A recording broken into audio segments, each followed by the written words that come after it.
the network. Plain and simple. There's no real gray area with that whole concept. Either they use it, they buy it, they subscribe to it, or you don't have a business. Okay, you don't have a business. So now, one of the ways to move from here to there are the partnerships that you develop. So, what might that look like? Let's give a for example. I was at a conference last week where a big item of discussion were broadband applications that allow the individual to monitor their health, whether it's their diet, whether it's medicine they're taking, whatever the case may be, right? This was brought up there as like one of the value propositions of broadband for the future, all right? Excellent. Now, do you, the broadband network owner, what makes more sense? To go out door to door with flyers and ads and all of that to convince 10,000 people, 100,000 people, whatever, to become subscribers to the network, and you got to get their money and so forth and so on. It's a process. It is a marketing process, right? You can do it the old-fashioned way, and you go door to door, or you contact through or three or whatever your major medical institutions are and say, look, why don't you create programs that allow people to better monitor and take care of their health at home? And this is what you offer as a value of people coming to your hospital, people coming to your doctors. And then you let that medical institution then pick up the marketing tab for going out and convincing all the people they do business with, you want to be online. Because if you're online, you won't have to be in the waiting room, to get an appointment, to see and check on whatever. You will be able to open up opportunities where the doctor can see you without you having to actually travel to the doctor, because you now have this high-speed connection thing called the internet. And this makes it better for us, it makes it better for you, you get better care, so forth and so on. That resonates with the prospective subscriber. It gives them a reason to be online. Importantly, from the business aspect of you as the owner of the network, is that the medical facility has now taken a lot of the marketing burden off of your shoulders and the expense, and they are now marketing for you. Think about that for a second. So then in the issue of so where do we find our partners? Who can make money, save money, or operate better because the network is in place? First question you ask, whether I go to a bank because I want to get the bank or a credit union all their customers as subscribers, whether I go to the educational institutions because I want to get all their students online as subscribers. Who can make money, save money, run a better business because of broadband? Who has marketing leverage? Right? I can either send flyers to 10,000 people, or I can go to 5 financial institutions that deal with everybody in my community and have them, through the stuff that they already do to communicate, drive my customers onto the network. Who has marketing leverage? And most importantly, who is willing to commit? Because clearly someone has to be able to buy in to your vision. But that's it. That's your starting point. No matter how you phrase it, who you're talking to, those are the basic ways you figure out who's a good partner prospect. Typical targets. One, government agency. I remember the mayor of Philadelphia, when I wrote my first book on broadband, saying his mission was more people online, not in line. Think about that concept, how much power that has. Rather than to go and stand in line, I go online. E-government. It's not just a trendy catchphrase, it's not just a marketing piece, it's about real world changing how you do business as a government. But the end result, you get adoption. When Philadelphia's nonprofit that was there, their mission was to help drive adoption of the wireless network in Philly, even though the network had issues. One of the things they did well was they went door to door to nonprofit agencies and said, how can we partner to get low-income people online? If it was a program for unwed mothers, what kind of programs can you put together with us, the city, that gets people to go through this program, to go through this project, and be able to come out the back end and get a computer, get a connection to the internet, because it's good for your business as a nonprofit. The medical and healthcare community, businesses, all of your academic institutions, whether we're talking K through 12, we'll hear later about gig.u, which is recruiting universities to be part of this process.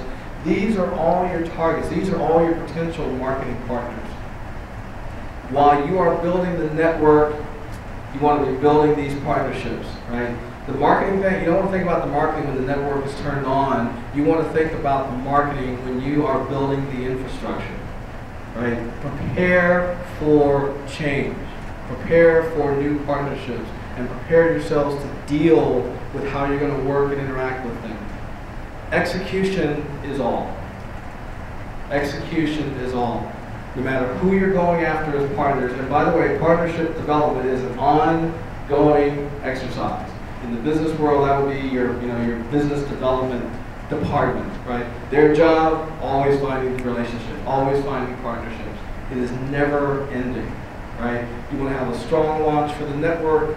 You want to encourage a lot of word of mouth, because that is the strongest way to move people onto the internet.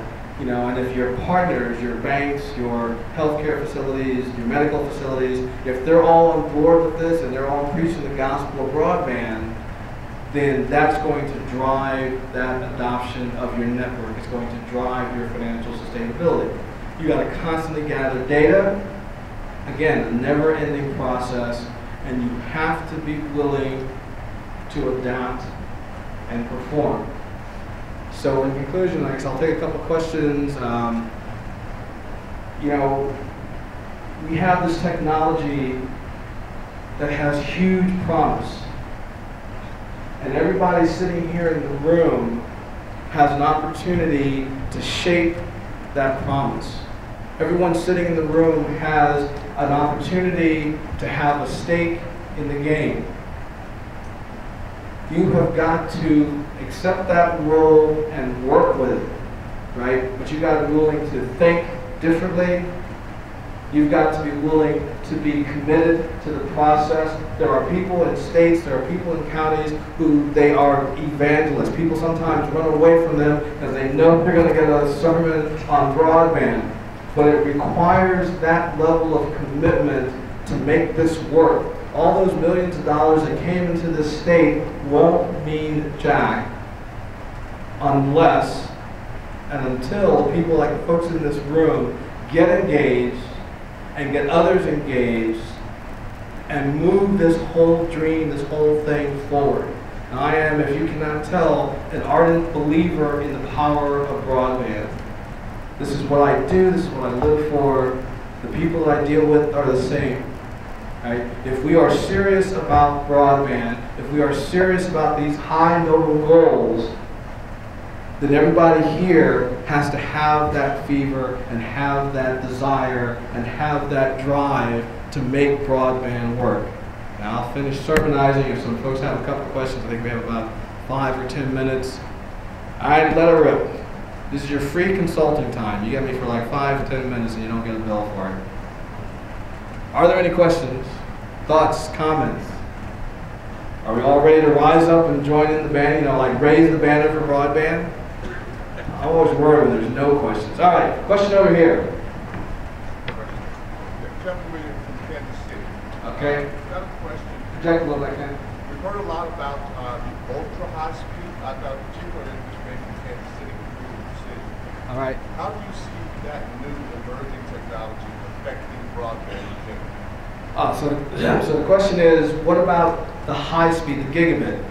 2-3 years ago, it was all about, we want fiber, we want 50 megs, we want 100 megs. Now everybody's talking about a gig, and tomorrow they'll be talking about 100 gig. One of the values of fiber infrastructure is that once you put it in the ground or wherever you're going to, deploy it, it's fairly future-proof. You can make changes and increase the speed without really having to replace most of that physical infrastructure. The session that I was at, or I'm sorry, the radio interview I did on Monday talked about, why do you need a gig, right? The reason that you need to keep the door open for maximum speed is because you don't know what's coming down the pipe. 4 years ago, we did not know Facebook would consume our lives, whether we were 20 or whether we were 80 at this point, because we're all on it. We don't know what the next technology is. We don't know what the next breakthrough is. So from the long-term perspective, this is the technology that allows you to be prepped for the future. On the short term, and this is very important because this comes to the issue of managing expectations, right? People think that once you build this network, magic happens. More the case, when you put these networks in place, people start changing how they do things. And it's the little changes that lead into big benefits. If I can now keep track of my mother's adherence to the medical regimen that her doctor is on, I'm in California and she's in Philadelphia, that changes our behavior. It changes how we get her to comply with what's in her best interest because it is easier to do, right? It changes the behavior. It's a small thing, but it means a lot. How I interact with the bank, how I interact with the loan officer, how I interact with the taxi cab driver, literally. Right? These little things start to change, and it is in these little changes that big things happen. And as you project and you market these networks to your constituents, that has to be the thing that governs your marketing effort, which is it's about the little things, but I have to show the constituent why this little thing has a big impact on your life. Otherwise, people start to shy away from the technology and not want to use it. I think I saw a couple of other hands out here. Yes, Tim. One of the things that you mentioned was this willingness to commit, and I think a lot of that is tied to sort of the value proposition or the messages being communicated. Is there like a champion model? Are there templates out there or ideas that we can sort of leverage to help move the state forward with a lot of this message and value? Because I think that's really one of our struggles with the adoption piece. People don't know what the benefit is. Right. So the question is, how do we get commitment? How do we articulate the case so that constituents buy into the program? Well, I wrote a book about this. Funny, imagine that. But seriously, the first book I wrote about broadband and community broadband had to do with Philadelphia's process for planning their network. And the keystone, that's the joke there, Keystone State, thank you. The keystone of their project planning was the needs assessment process. They had something close to 20-25 focus groups that included every constituency, whether it was neighborhood association, ethnic group, profession. They invited the incumbents, they invited public sector folks, and in each of those sessions they presented the basic, we have a plan to add this connectivity feature to the landscape, your ability to get onto the internet wherever you may be. If you have this, what can you do? And in asking, what can you do, the person starts to think about, well, I can do this, and this would make a difference. I can do the other thing. Now again, these may all seem like little things as each person says it, but as each person says it, they're buying into the dream.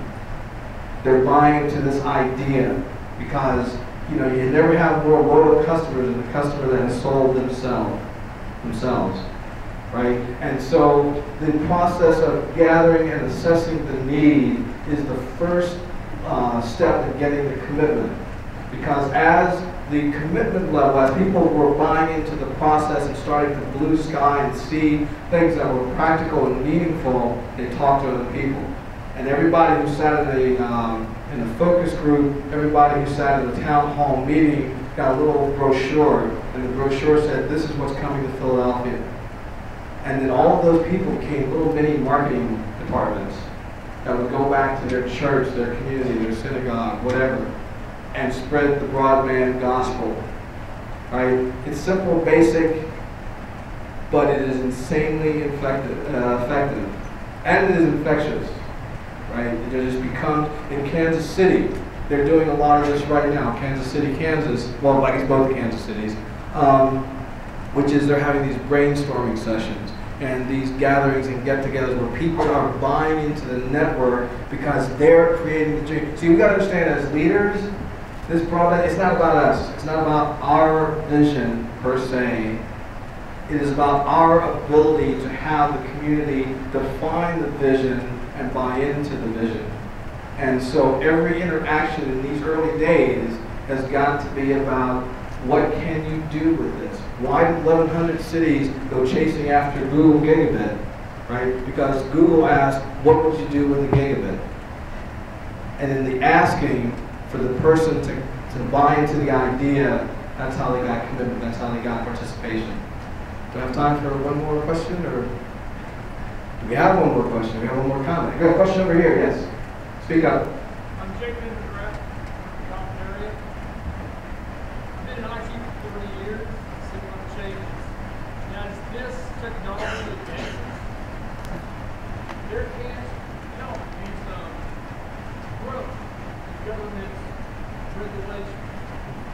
Just like the rural co-ops that they were actually built out to throughout all of Europe.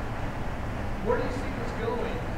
Just like the PSC government utility companies, and these municipals, when they're all trying to interact with the other end, gain some type of cohesion. Where do you see the governments that are actually involved in regulatory committees, basically managing these buildings? Interesting. So the question was, excuse me, was as these networks take hold, what will happen as far as government regulations, or what can we expect to have happen with government regulations? I think there has to be, sort of as part of this partnership concept, that one of the roles governments have to have is, if I want to achieve broadband, I have to make it easy for people to become subscribers at one level, but for people to build the projects, to build the services, to build the infrastructure. So what that typically means is, okay, you have a financial obligation to your constituents, okay, and you have to fulfill that. You have health-related, requirements and so forth. You have to take care of your citizens, but in the taking care of your citizens, you have to also make things easier for people to become part of the process. That means, for example, there are a number of multi-jurisdiction projects across the U.S. It may be multiple cities, it may be multiple counties coming together to build a project. Well, there has to be a commitment among those participants that we will together streamline our process. We will not make a provider go through 50,000 hoops in order to be able to build a network. We will not make service organizations go through 20 levels of paperwork to be able to provide services for low-income individuals. But there has to be that commitment, and sometimes you gotta, twist some arms and so forth, but there has to be a commitment that we as a government, or we as a group of governments, will make the process practical, logical, but ultimately streamlined. One of the things Google said when they were deciding which communities to consider for giving a network to, one of the considerations was, what's the regulatory environment? Are there a bunch of silly little laws dating back 30, 40, 100 years that will prohibit us from moving forward, or is the community willing to look at its laws and to think in the 21st century vein, we need to make some change, right? It's a fine line, right? So you don't want to, you don't want to betray your constituents, but on the flip side, you have to make this process easy. And the more you talk about multi-jurisdiction and statewide effort, the effort to get people to comply to this, and you have to just break it down to their own, self-interest. Remember, what does the other person need to win? So you say to the governments, if you want this, if you want these goals, if you want better government, if you want better, economic environment, then you have to make some changes and adjustments over here on the regulatory process. Can't get around that. That's one of those, you gotta come to the table with that thinking in mind. All right, so I think we're good to go. Thank you very much for being a great audience, very attentive. And hopefully we'll meet you. Oh, don't forget, if you want to get some of the documents, I have several on planning, developing public-private partnerships, and on marketing broadband networks. So just give me a card, we'll rock and roll, I'll get back to you and get you all that stuff. Thank you very much, folks.